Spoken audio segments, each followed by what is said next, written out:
અમારા જે જૂના મુદ્દાઓ વર્ષો 2 વર્ષથી નગરપાલિકા ડિક્લેર થયા પછી જમીન વગર ડ્રેનેજના કામોની આગળ કાર્યવાહી અને ટેન્ડર પ્રક્રિયા ના થતી હોય એની આજે ચર્ચા કરવામાં આવી છે. કારણ કે વાઘોડિયામાં ખૂબ જૂની ગટરો હોય અને વસ્તી વધી હોય એટલે ગટરના ભરાવાના પ્રશ્નોના કારણે ગ્રામજનોની ખૂબ રજૂઆતોના કારણે અમે જે કંઈ અમારા જૂના પ્રશ્નો છે એની પહેલાં પ્રાયોરિટી આપીને એ કામો પૂરા કરવામાં આવે એની આજે રજૂઆત કરવામાં આવી. એમાં કલેક્ટરશ્રીએ આજે જમીન ફાળવણીની મંજૂરી આપી દીધી છે.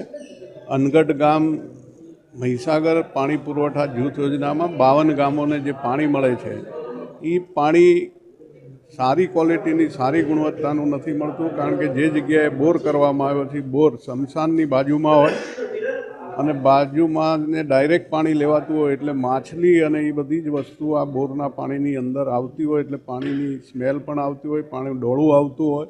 એની રજૂઆત વારંવાર ગ્રામજનોની હતી. એના માટે થઈને મહીસાગરની અંદર નવો એક ફ્રેન્ચવેલ બનાવીને આ યોજનાનો લોક ઉપયોગી બને એની પણ જે રજૂઆત કરવામાં આવી હતી એની આજે દરખાસ્ત કરવાની મંજૂરી આપી દીધી છે. બીજા પ્રવાસનના જે કંઈ યાત્રાધામના મંદિરોની જૂની દરખાસ્તો કરી હતી એ હજી સુધી મંજૂર નથી થઈ એની પણ આજે રજૂઆત કરવામાં આવી છે.